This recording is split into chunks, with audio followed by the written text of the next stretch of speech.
Hah, apa kalian orang-orang yang dikirim Han Enci? Kenapa dia mengirim para sampah tidak berguna seperti kalian? Dia pasti yang bernama Lin Fei. Ayo, kita hajar dia. Ingat, satu tusukan seharga 5.000 dan akan digandakan jika mengeluarkan banyak darah.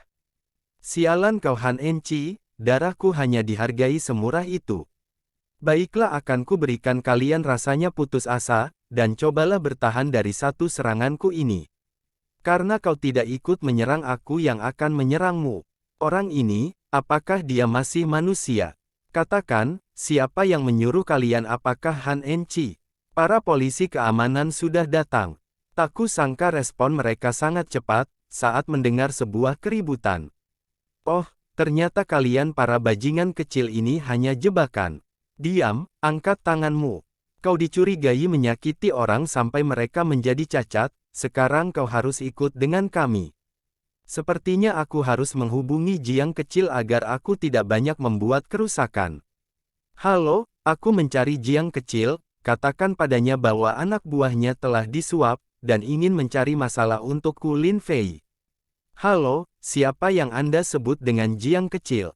Siapakah yang memiliki nama keluarga Jiang di sini? Mungkinkah itu Direktur Jiang? Halo Tuan, tolong berbicaralah dengan jelas. Singkat cerita, akhirnya Lin Fei telah dibawa ke kantor polisi. Aku tahu kau telah menyakiti mereka, tapi aku tak tahu kenapa Kapten memenjarakanmu. Kau polisi yang cukup baik, siapa namamu? Harusnya kau mengkhawatirkan dirimu dulu. Ketua Han, Lin Fei telah kupenjarakan, tak usah khawatir, akan kupastikan dia dipenjara selama 10 atau 8 tahun. Haha, Lin Fei, inilah akibatnya karena kau telah berani membuat masalah denganku. Berpindah di Departemen Kepolisian Rongcheng. Direktur Jiang, ada panggilan aneh dari seseorang tadi, tentang pria yang bernama Lin Fei. Dia bilang bahwa anak buah Anda telah disuap, dan akan memenjarakannya. Sudah ku bilang berapa kali, jangan mengganggu rapatku. Apa tadi yang kau bilang, Lin Fei?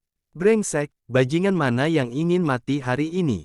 Berpindah di area penjara King Yang. Tuan, aku akan membantumu mencari kebenaran dari kasus ini, sementara itu tunggulah di sini. Baiklah, ku pikir tidak masalah bersantai di sini sebentar. Hi, anak baru. Apakah kau tahu kenapa kau diborgol dan kami tidak? Itu karena mereka tak ingin mengotori tangan mereka, mereka ingin kami memukulimu hingga kau merasa tersambut oleh kami. Hah, benarkah begitu? Apa kalian serius? Aku hanya ingin memberitahumu itu, jadi jangan salahkan aku ataupun saudara-saudaraku karena terlalu kejam. Mari kita mulai. Baiklah, aku akan memulainya terlebih dahulu. Tidak mungkin, bocah ini cepat sekali. Kakak, apa yang terjadi? Tidak mungkin kau kalah hanya dengan satu pukulan. Tidak, sepertinya kakak telah benar-benar pingsan. Aku hanya ingin memberitahu kalian, jadi jangan salahkan aku karena terlalu kejam. Dan ini akan sakit sekali. Ampuni kami, tolong jangan pukuli kami lagi, kami semua akan melayanimu mulai dari sekarang. Tuan Han, Lin Fei telah dipenjarakan. Dan para tahanan sepertinya telah memberikan dia pelajaran. Anda tidak perlu khawatir tentang Lin Fei lagi.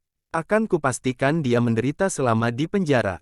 Cerita berpindah, terlihat Direktur Jiang dan pengawalnya sedang terburu-buru mengendarai mobil. Kau lebih cepatlah mengendarai mobilnya, selama bertahun-tahun departemenku telah melakukan pekerjaan dengan bersih dan jujur, bagaimana bisa ada bajingan di timku? Tuan Jiang, tolong redakan amarahmu, dan siapa itu Lin Fei sampai Anda sekhawatir itu? Aku tak khawatir kepadanya, aku mengkhawatirkan si bodoh Liu Shenghao. Jika sampai Tuan Lin Fei marah kepadanya, hidupnya akan berakhir. Sementara itu di area penjara King Yang. Cepat kau tuliskan kejahatan yang Lin Fei lakukan, aku membutuhkannya hari ini juga. Kapten, bukankah ini tidak profesional? Kenapa Anda langsung mempercayai mereka dan tidak menginterogasi Lin Fei terlebih dahulu? Jika ku bilang dia kriminal, ya dia kriminal. Kenapa kau terus membelanya? Apa kau berpihak kepada kriminal? Hei, Liu Shenghao, apa kau cari mati? Direktur Jiang, kenapa Anda di sini? Memangnya saya berbuat apa? Membela yang salah dan memenjarakan rakyat yang jujur. Beginikah cara kerjamu? Inikah yang kau sebut dengan keadilan?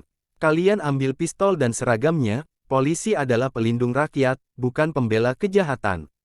Tolong hentikan, Direktur Jiang, Anda tidak bisa melakukan ini. Aku hanya salah membuat keputusan. Aku bukan membela mereka. Kau, antar aku untuk bertemu si korban Lin Fei. Siapa? Bagaimana bisa Direktur Jiang mengetahui namanya? Kata Han Enci, dia hanyalah seorang penjaga.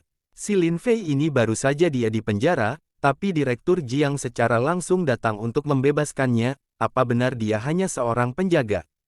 Han Enci brengsek, ini semua salahmu. Singkat cerita, sampailah Direktur Jiang di tempat Lin Fei dipenjarakan. Direktur Jiang, Lin Fei dipenjarakan di sini dengan penjahat lainnya. Aku tidak yakin, apakah dia masih baik-baik saja.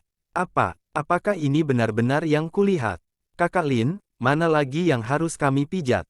Mulai hari ini selama kau masih di penjara kami akan menjadi pelayanmu. Xiao Jiang, sudah lama tidak bertemu.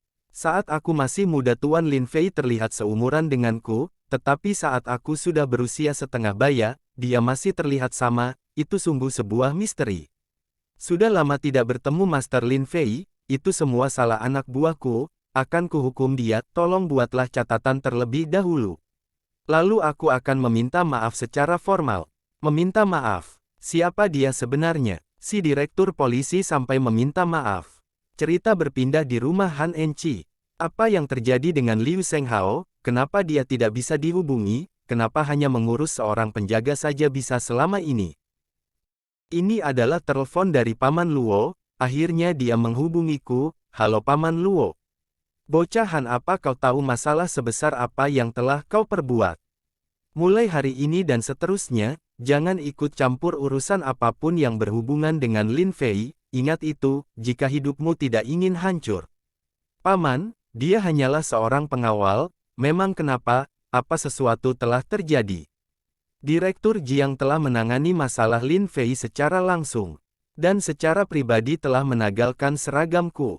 Astaga, dia hanyalah gelandangan. Bagaimana bisa dia memiliki koneksi seluas itu? Sepertinya aku telah membuat masalah dengan orang yang salah. Cerita berpindah di kantor perusahaan keluarga Ji. Iya, silahkan masuk, Tuan Lin Fei. Ternyata itu Anda. Apakah ada sesuatu yang kau butuhkan sampai datang kemari? Atur sebuah posisi untukku. Apa Anda serius? Pria seperti dewa ini ingin bergabung dengan perusahaanku? Ini merupakan hal yang sangat bagus. Kalau begitu bagaimana dengan wakil ketua? Aku tidak tertarik. Aku ingin menjadi pengawal Ji Yao Guang. Tentu saja Anda bisa, tapi Tuan sejujurnya dia sedikit memiliki masalah kesehatan. Dia menderita androfobia, dan penyakitnya belum dapat disembuhkan sepenuhnya sampai sekarang. Dia selalu merasa tidak nyaman dan takut jika didekati laki-laki yang belum dia kenal secara akrab. Bagaimana bisa dia mengalami penyakit seperti itu? Saat Yao Guang berusia 9 tahun, dia diculik pria aneh. Aku berusaha menebusnya dengan uang, tapi dia tidak tertarik.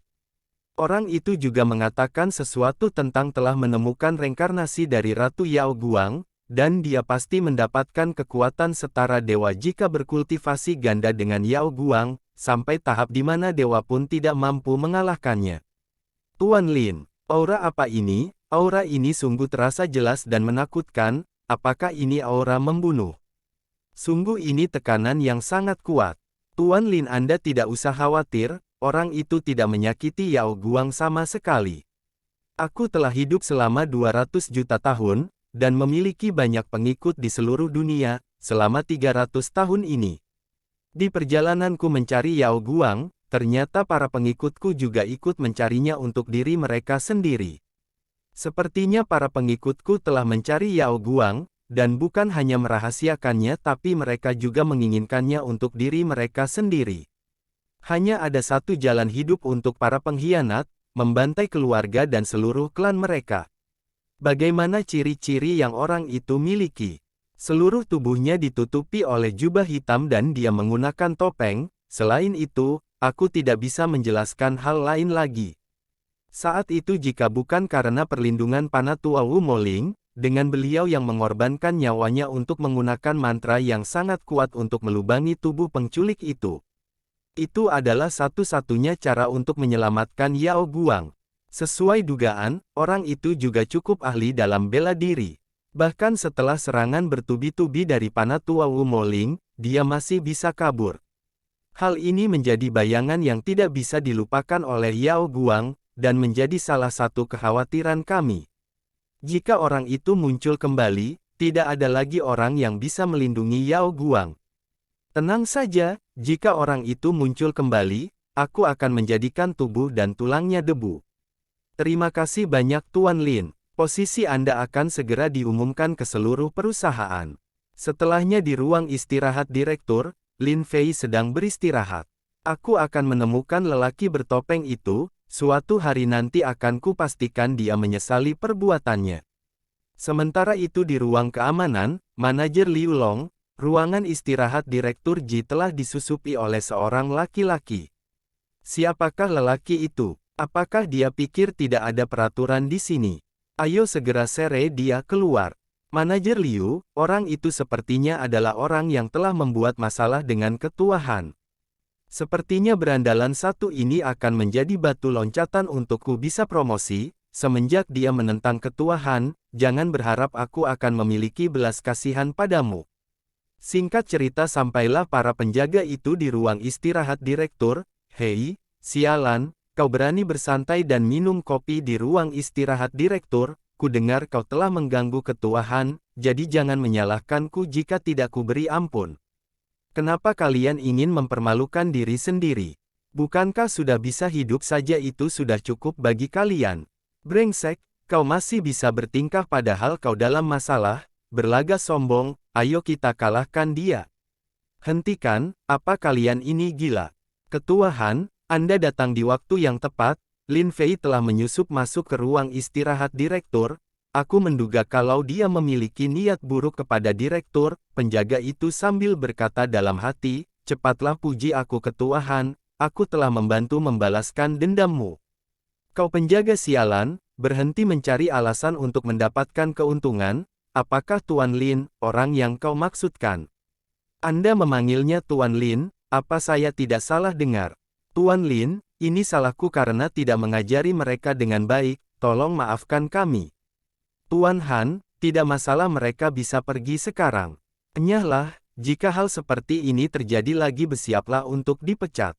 Tuan Lin, banyak penjaga yang tidak tahu tugas mereka dengan baik, tolong jangan menganggap serius hal ini, Tuan Lin, kali ini aku juga kurang berhati-hati, aku berharap Anda juga tidak menganggapnya serius.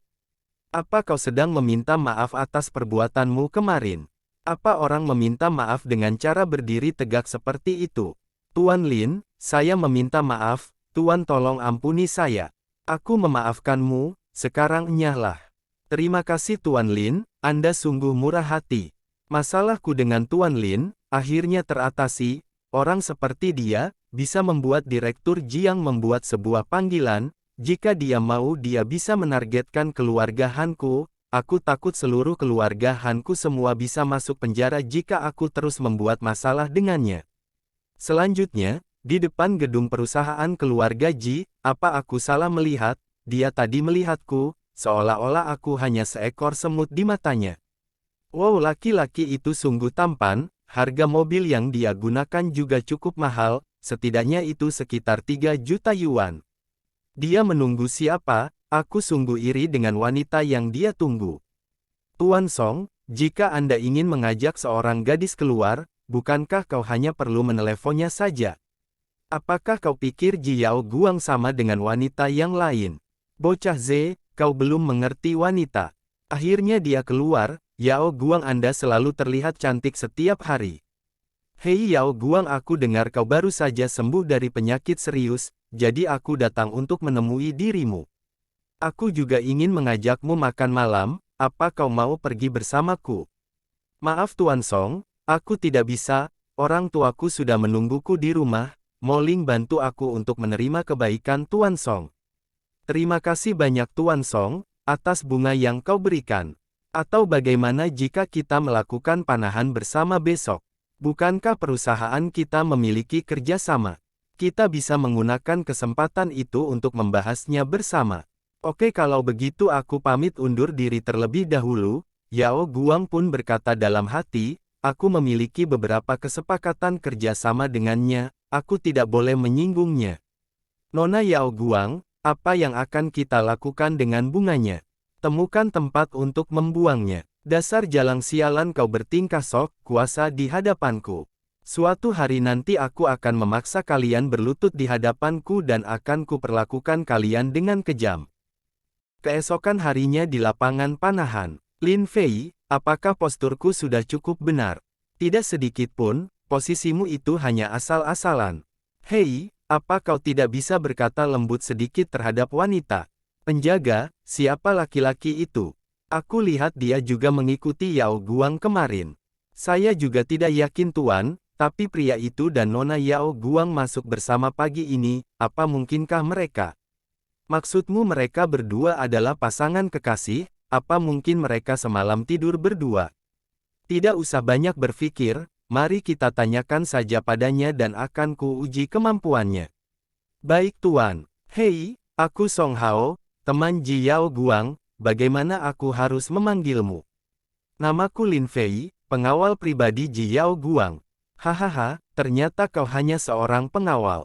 Dan dari tadi aku selalu bertanya-tanya apa latar belakangmu sebenarnya, sungguh konyol sekali.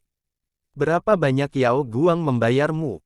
Jika kau mau bekerja untukku, aku akan membayarmu 3 juta yuan per bulan. Kau tidak perlu melakukan banyak hal, yang harus kau lakukan hanyalah menjadi budakku, cukup itu saja. Dia sungguh menjijikan, pria brengsek itu sungguh sangat menjijikan. Hai pengawal pribadi, apa kau tahu panahan? Bagaimana jika kau bertanding beberapa babak denganku? Dia tidak tahu tentang panahan, kalian tidak perlu melakukan pertandingan. Aku tahu sedikit tentang memanah, tidak masalah jika hanya bermain beberapa babak. Lin Fei mereka sengaja ingin membuat masalah denganmu, Song Hao sudah bermain panahan selama bertahun-tahun, dia hanya ingin menertawakanmu. Apa kau tidak melihatnya, bagaimana bisa kau akan melawan dia? Memang aku hanya tahu sedikit tentang panahan tapi kurasa itu cukup untuk melawan Song Hao. Dulu memang aku tidak terlalu serius belajar memanah, dan aku hanya pernah memanah sekali, yaitu memanah jatuh burung gagak emas berkaki 3. Apa yang kau katakan, burung gagak emas berkaki 3, hewan seperti apa itu? Bagus. Lin Fei, mari kita mulai memanah dengan jarak 300 meter. Apa, 300 meter?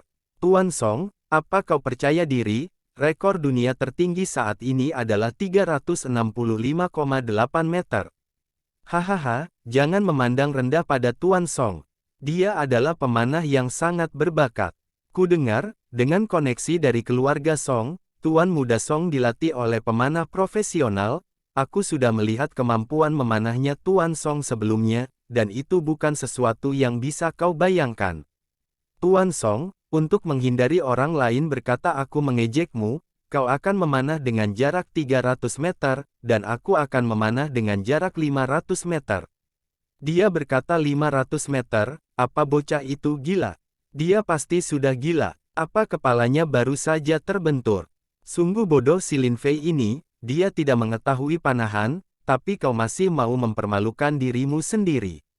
Jika kau ingin mempermalukan dirimu sendiri, aku akan membantumu melakukannya. Wow! Song Hao kau sungguh tampan. Semoga beruntung Song Hao, tunjukkan pada berandalan itu di mana tempatnya seharusnya. Baiklah lihat ini baik-baik. Ring 7, ring 5, ring 6, total 19 poin. Tuan Song mengenai target 3 kali berturut-turut dan mendapatkan 19 poin, kemampuan seperti ini sudah cukup bagus untuk turnamen dunia. Tuan Song Anda sungguh sangat keren.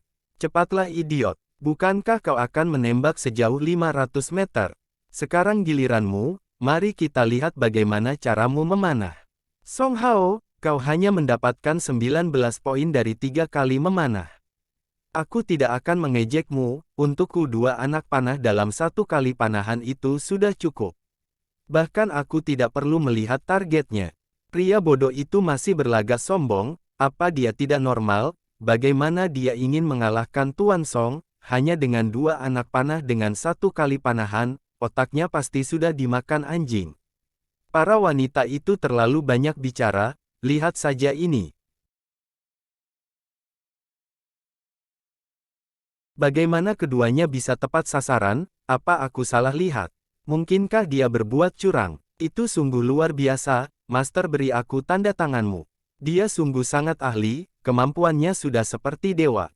Apa-apaan dia itu, bahkan pemegang rekor dunia tidak memiliki kemampuan seperti itu. Aku mendapatkan 20 poin dengan jarak 500 meter dengan 2 anak panah dalam satu panahan. Dan kau mendapatkan 19 poin dengan 3 kali panahan, apa kau masih ingin bermain? Baiklah, jika kau tidak bisa menjawab, kita akhiri saja permainannya. Yao Guang, apa kau mau makan hotpot setelah ini? Apa yang lebih kau suka? Hotpot biasa apa hotpot instan yang pedas? Aku tidak masalah dengan keduanya, menurutku sama-sama enaknya. Sial, bajingan itu sangat sombong, dia sejak dari awal tidak benar-benar melihatku dengan kedua matanya. Bahkan setelah dia menang, yang dia pikirkan adalah makan hotpot normal apa hotpot instan pedas. Pengawal sialan itu, dia bertindak terlalu jauh. Tuan Song, aku akan memerintahkan orang-orangku untuk memberinya pelajaran. Tidak perlu, keluarga Ji terlihat seperti memiliki sumber daya yang tak terbatas, tapi kebenarannya adalah produk mereka tidak sesuai dengan permintaan pasar. Tanpa microchip model terbaru milik perusahaan keluargaku, keluarga Ji akan mengalami penurunan. Ji Yao Guang akan kupaksa berlutut dan memohon, dan saat itu aku akan melihat keluarga Ji memohon untuk membuat kesepakatan denganku. Singkat cerita, sampailah Lin Fei dan Yao Guang di tempat makan hotpot. Siapa tadi yang merekam video panahanku? Sepertinya sekarang aku menjadi terkenal. Lihat para komentar mereka, sebenarnya apa yang mereka bahas. Apa yang terjadi dengan Yao Guang? Sepertinya dia memiliki masalah yang membuatnya murung sejak kami sampai di sini. Hei Yao Guang, kenapa kau murung, sejak kita sampai di sini? Apa ada sesuatu yang membuatmu tidak senang? Song Hao marah, dia tidak membalas satupun pesanku, atau menjawab panggilan dariku. Sebenarnya aku ingin ayah membahas proyek ini, tapi ayah dari Song Hao menginginkan aku menikahi Song Hao, baru mereka akan memberikan microchip itu. Apa kau butuh bantuan? Mungkin aku bisa membantumu dalam masalah itu. Tidak perlu, kau tidak akan banyak membantu. Apa yang terjadi padaku? Kenapa aku tiba-tiba menceritakan banyak informasi, bahkan dia tidak mungkin bisa membantu kami. Baiklah, ayo kita langsung pulang saja. Singkat cerita, sampailah Lin Fei dan Yao Guang di mansion keluarga Ji.